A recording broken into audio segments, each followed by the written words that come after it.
రెండో తారీఖు ప్రధానమంత్రి గారు వస్తున్నారండి వాళ్ళ మన రాష్ట్రానికి. అది కూడా అమరావతి రాజధాని గ్రామాల్లోనే మీటింగ్ పెట్టారు సచివాలయం వెనక. ఇవాళ మోడీ గారు ఫస్ట్ సారి శంకుస్థాపన చేసినప్పుడు ఎంతైతే ఆనందంగా ఉండాం మేము 2015లో ఆయన వచ్చి శంకుస్థాపన చేసేటప్పుడు అందరూ సంతోషపడ్డారు. అబ్బా మోడీ గారు లాంటి వాడు అసలు అందడం అంటే పల్లెటూరు ఇలాంటి ఊళ్ళో దండపాలెం వచ్చి శంకుస్థాపన చేస్తున్నారు, రాజధాని అవ్వబట్టే కదా మోడీ గారు శంకుస్థాపన చేస్తున్నారు అన్నారు.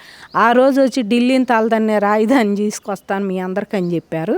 కానీ తర్వాత ఏమైందో సైలెంట్ అయిపోయారు. కేంద్రం నుంచి అయితే ఏం సహకారం లేదు. 10,500 కోట్లు పెట్టుబడి పెట్టిన అమరావతికి కూడా వాళ్ళు సైలెంట్ అయిపోయారు. ఇక అసలు ఏమీ ఇవ్వకుండా మరి పోయిన 5 ఏళ్ళు అయితే జగన్మోహన్ రెడ్డి అసలు నేను అమరావతి ఉంచడానికి కోర్టులకి ఎక్కాడు, ఇక్కడ రాజధాని వద్దని చెప్పేసి.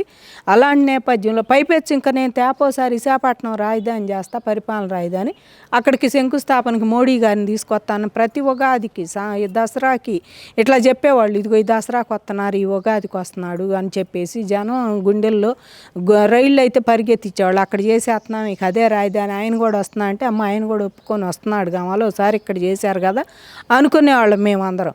కానీ ఎప్పుడూ రాలేదు.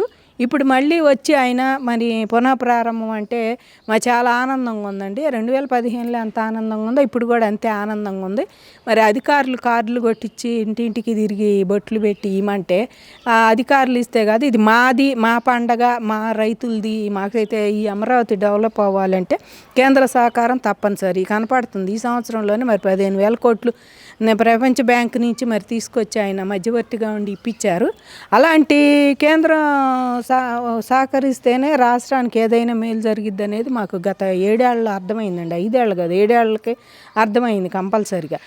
అందుకని చెప్పి వాళ్ళు మోడీ గారిని స్వాగతిస్తున్నాం, చక్కగా స్వాగతించాలని ఆనందంగా మళ్ళీ అమరావతికి పునర్వైభవం తీసుకొస్తారని, ఆంధ్రప్రదేశ్ ముఖ చిత్రాన్ని అయితే మారుస్తారని అనుకుంటున్నామండి మోడీ గారు. అలాగా వచ్చి మరి మా జగన్మోహన్ రెడ్డి మరి నిజంగా పద్దాక అనేవాడు కదా అమరావతి లేదు, ఎవరో లేదు, కేంద్రం కూడా ఏం చావట్లేదు కదా, నాదే హవా అన్నట్టు చేశాడు. మరి ఇక్కడ రాజధాని కాదు అక్కడ పరిపాలనా రాజధాని. కానీ మరి వాళ్ళు దమ్ముంటే జగన్మోహన్ రెడ్డి గారు ఆయన అనాలి మోడీని, రాబాకండి మీరు, నేను మళ్ళీ గెలుస్తా, 30 ఏళ్ళు వస్తాను, కళ్ళు మూసి కళ్ళు తెరిస్తా, 5 ఏళ్ళలో నేను మళ్ళీ 30 ఏళ్ళు ఉంటాను ముఖ్యమంత్రిగా, మళ్ళీ నేను రాజధాని అటు మారుస్తా, కాబట్టి మీరు ఇప్పుడు కూడా రావద్దని చెప్పే దమ్ము ఉందా జగన్మోహన్ రెడ్డికి. కాబట్టి ఎవరైనా వచ్చే పోయే పాలకులు మీరు 5 ఏళ్ళు మీ కాలం అంతే, 5 ఏళ్ళలో మీరు ఏం చేయాలో అది చేసి నాశనం చేసిపోతున్నారు. కొంచెం కావాలనుకున్న వాళ్ళు ప్రజెంట్ అభివృద్ధి చేస్తున్నారు. కాదు మేము ఎట్లాగైనా ఉంటాము, దాచుకుంటాం అనేవాళ్ళు అలా కాలగర్భంలో కలిసిపోవాల్సిందే. కాబట్టి ఎవరైనా మళ్ళీ మోడీ గారు ఎన్డీఏ కూటమిలో ఉండారు కాబట్టి, ఇప్పుడు ఈ వీళ్ళ కూటమిలో ఉండారు కాబట్టి, కూటమి కూడా వాళ్ళ కేంద్రంలో కీలకంగా ఉంది కాబట్టి కంపల్సరీగా వచ్చి వాళ్ళ 1,00,000 కోట్ల అభివృద్ధి పనులు శంకుస్థాపన చేస్తా అంటున్నారు. అలాగే కేంద్రంలో ఉన్న ఈ కొన్ని పెట్టారు ఇక్కడ, అవి కూడా కొన్ని తొందరగా కేంద్రం తరపున కొన్ని పెట్టారు కదా ఆఫీసులు, అవి కూడా తొందరగా ఓపెన్ చేయాలని, ఆ శంకుస్థాపన చేసి తొందరగా రన్ చేస్తే ఆంధ్రాకి కాస్త ఇన్కమ్ వచ్చిద్దని ఆ దిశగా అయితే అందరం ఆలోచిస్తున్నామండి. ఈసారి మోడీ గారు వరాలు జల్లు కురిపిస్తాడని ప్రతి వాళ్ళం ఆలోచించి వాళ్ళ రైతులను కూడా ఇది మాది అని చుట్టాలను కూడా పిలుస్తున్నారు. రండి మోడీ గారి మీటింగ్ ఉంది, మోడీ గారి మీటింగ్ ఉందని. గతంలో 2015లో ఎట్లా అంత సంబరం చేసాం, ఇవాళ అదే రెట్టింపు ఉత్సాహంతో. ఎందుకంటే పడి లేసిన కెరటం లాగా ఉంది ఇవాళ అమరావతి కానీ అమరావతిలో ఉన్న రైతులు కానీ. అలా రెట్టింపు ఉత్సాహంతో అందరం కూడా ఆయనకు స్వాగతించాలని ఘనంగా స్వాగతం ఏర్పాట్లు చేస్తున్నామండి. మోడీ గారు వస్తున్నారు అయితే ఇప్పుడు ఏర్పాట్లు భద్రతా సిబ్బంది మొత్తం ఎట్లా ఉంది? మోడీ గారు వస్తుంటే రాజుగారు తలుచుకుంటే దెబ్బలకి ఏం కొద ఉంటుంది. ఇవాళ మోడీ గారికి అసలు అక్కడ దాన్ని చూస్తేనే వేదికలు కానీ మరి ఉపన్యాస వేదికలు కానీ కింద కానీ బోల్డ్ కల్లా వెళ్ళి మేము చూసి వచ్చాము. పట్లో గిట్ల అన్నీ వర్షం వచ్చినా కూడా తడవకుండా బాగా లైన్ చేస్తున్నారండి. చాలా బాగా వేదిక ఏర్పాటు చేస్తున్నారండి. ఒక ముఖ్యమంత్రి మరి ప్రధానమంత్రిని రాష్ట్రానికి తీసుకురావడం అంటే ఆషామాషి విషయం అయితే కాదు. ఇక్కడ అక్కడ బాగా ఏర్పాట్లు అయితే భద్రత కానీ ఏదైనా చేస్తున్నారు. మమ్మల్ని కూడా రైతులకు ఒక గ్యాలరీ పెట్టాం అమరావతి రైతులకు అని చెప్పి ఈ ఇన్విటేషన్ ఓన్లీ 29 గ్రామాలకే ఇచ్చారు, భూములు ఇచ్చిన రైతుల వరకే. మీరు అందరూ కూడా ఇన్విటేషన్ తీసుకొని వస్తే లోపలే పంపిస్తాం, మీకు ఒక గ్యాలరీ పెట్టామమ్మా, మీరు అందరూ పక్కన కూర్చోండి అని చెప్పారు. అట్లాగే ఇది తీసుకొని వెళ్ళేటప్పుడు వెళ్ళి ఇక అందరూ ఎవరి సీట్లో వాళ్ళు కూర్చుంటాం. మరి విఐపీలకి వాళ్ళకి అందరికీ ఉంటాయి కదా గ్యాలరీలు, ఎవరి గ్యాలరీలో వాళ్ళు కూర్చుంటారు.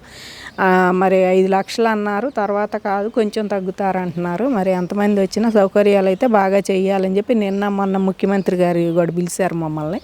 వెళ్ళొచ్చాము. ఎమ్మెల్యే గారు పిలిచారు, ఇవన్నీ బాగా చూసుకోవాలమ్మా, అందరూ సైలెన్స్ పాటించి రైతుల్లాగా ఆకుపచ్చ తుళ్ళేసుకొని వచ్చి కూర్చోమన్నారు. మేము కూడా అట్లాగే అందరూ ఆకుపచ్చ తుళ్ళేసుకొని వచ్చి మోడీ గారికి ఘనంగా స్వాగతం చూద్దాం అనుకుంటున్నామండి రైతులుగా. బాబా ఇప్పుడు ఇంతకు ముందు 2015లో అమరావతి ప్రారంభోత్సవానికి మోడీ గారు వచ్చారు, శంకుస్థాపన చేసేసారు. ఇప్పుడు మళ్ళీ పునః ప్రారంభోత్సవానికి రాబోతున్నారు.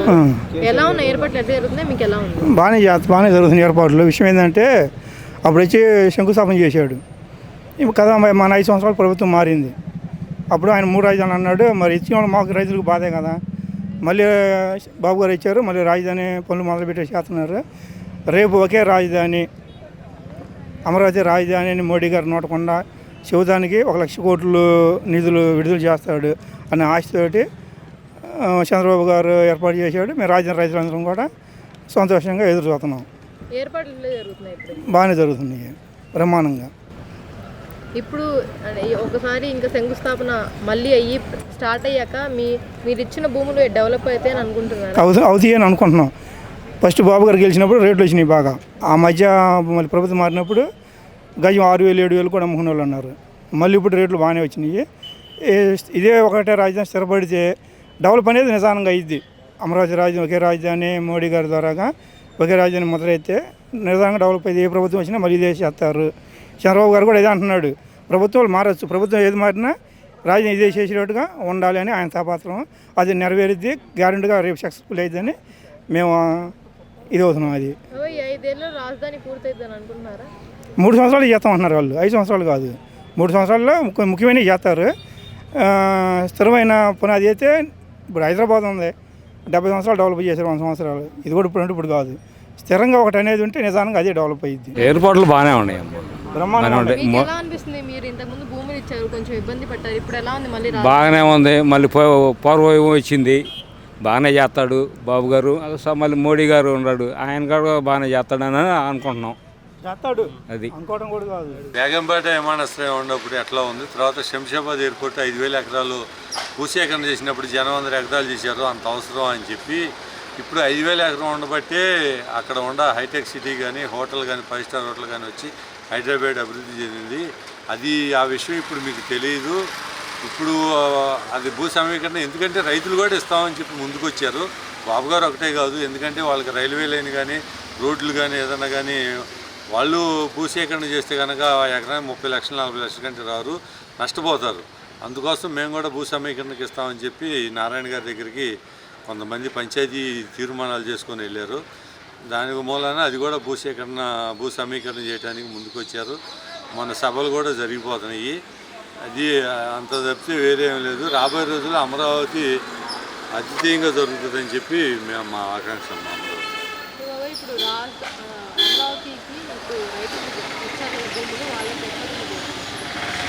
భూములు ఇచ్చారు, వాటికి టెండర్లు వేసారు, రోడ్లకు కానీ ఏదన్నా కానీ అక్కడ మామూలుగా ఐకాన్ టవర్స్ కానీ అసెంబ్లీ కానీ అవన్నీ ఇచ్చారు, అవన్నీ మొదలు పెట్టిపోతున్నారు. రాబోయే 3 సంవత్సరాల్లో రూపురేఖలు మొత్తం అమరావతికి మారతాయని చెప్పి అభివృద్ధి చెందుతుందని చెప్పి మేము పూర్తి నమ్మకంతో ఉన్నాము.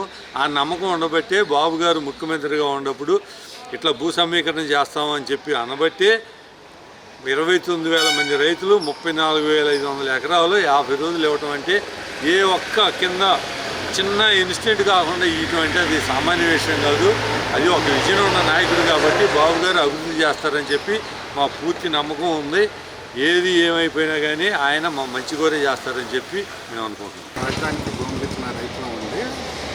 14వ సంవత్సరంలో చంద్రబాబు నాయుడు గారి ప్రభుత్వం వచ్చినప్పుడు ఇక్కడ ల్యాండ్ పూలింగ్ 33,000 ఎకరాలు స్వచ్ఛందంగా రైతులు ఇచ్చి ఈ రాజధానికి ఇక్కడ ఉన్న రైతులందరూ కూడా సహకరించారు. అప్పుడు ఆయన గారి ప్రభుత్వం మీద పూర్తి విశ్వాసంతో రైతులందరూ కలిసి ఏకదాటిగా ఒకే దాటి మీదగా వచ్చి రైతులందరూ పొలము వారి యొక్క భూములు మొత్తాన్ని కూడా ల్యాండ్ పూలింగ్ ద్వారా ఇవ్వటం జరిగింది. వారి మీద అపూర్వ నమ్మకంతో ఇచ్చిన ప్రజలు తర్వాత అనుకోకుండా ప్రభుత్వం మారడము, మారిన తర్వాత జగన్మోహన్ రెడ్డి గారి ప్రభుత్వము 3 రాజధానులు అని అంటాము, అప్పుడు రైతులు ఒక మహా ఉద్యమం లాగా చేయటము, ఇదంతా జరిగిపోయిన తర్వాత మళ్ళీ మోడీ గారు ఇప్పుడు రావటం పరిమాణం అంటే చాలా ఆనందకరమైన విషయము. ఈ మరి డబుల్ ఇంజన్ లాగా మన చంద్రబాబు నాయుడు గారి కూటమి ప్రభుత్వము ఇప్పుడే మన మోడీ గారు రాకముందే చాలా టెండర్లు పిలిచారు. మళ్ళీ చాలా వాటికి మరి పని వర్క్ ఆర్డర్లు ఇచ్చారు. ఇవన్నీ ఇచ్చిన దాని మీద గట్టి ఏంటంటే ఇప్పుడు మోడీ గారు వచ్చి ఇంకా కొన్ని వరాలు మరి కేంద్ర ప్రభుత్వం నుంచి వారు ముందుగానే కొంత సాంకేతికాన్ని పంపించారు. ఏంటంటే వరల్డ్ బ్యాంక్ నుంచి 15,000 కోట్లు, మరి ఇంకొక బ్యాంక్ నుంచి 11,000 కోట్లు. అలాగే వాళ్ళు మోడీ గారి ప్రభుత్వము మన కూటమి ప్రభుత్వానికి సహకారం అందిస్తున్నారు అనడానికి ఇంతకంటే నిదర్శనం ఏమి ఉండదండి. వాళ్ళు మనకి పూర్తి సహకారము ఈ యొక్క 5 కోట్ల ఆంధ్ర రాజధాని అయిన అమరావతిని డెవలప్ చేయడం కోసం ఈ కూటమి ప్రభుత్వం నిశ్చితంగా ఉన్నట్టు, అదే మోడీ గారు ఇంకా కొన్ని వరాలు ఇస్తారని, మరి 1,00,000 కోట్ల దాకా పెట్టుబడులు లేదా వారి యొక్క అభివృద్ధిని ఇక్కడ కన్ఫామ్గా అంటే ముందే కొంత సూచనలు ఇచ్చేశారు. ఖచ్చితంగా ఈ రాజధాని అభివృద్ధి చెందుతుంది మోడీ గారి నాయకత్వం. ఇప్పుడు వరకు నాకు తెలిసి 99% బాగా జరిగింది. అంటే వారు గత 20 రోజుల నుంచి ఇక్కడ అనేక మంది శ్రామికులు వచ్చేసి ఆ ఏర్పాట్లను చూస్తుంటే ఇదొక ఎలా ఉందంటే ఇంతవరకు ఎప్పుడు కూడా ఇలాంటి సభ జరగలేదేమో. మరి దగ్గర 5 లక్షల మంది ఈ సభకు హాజరవుతారు.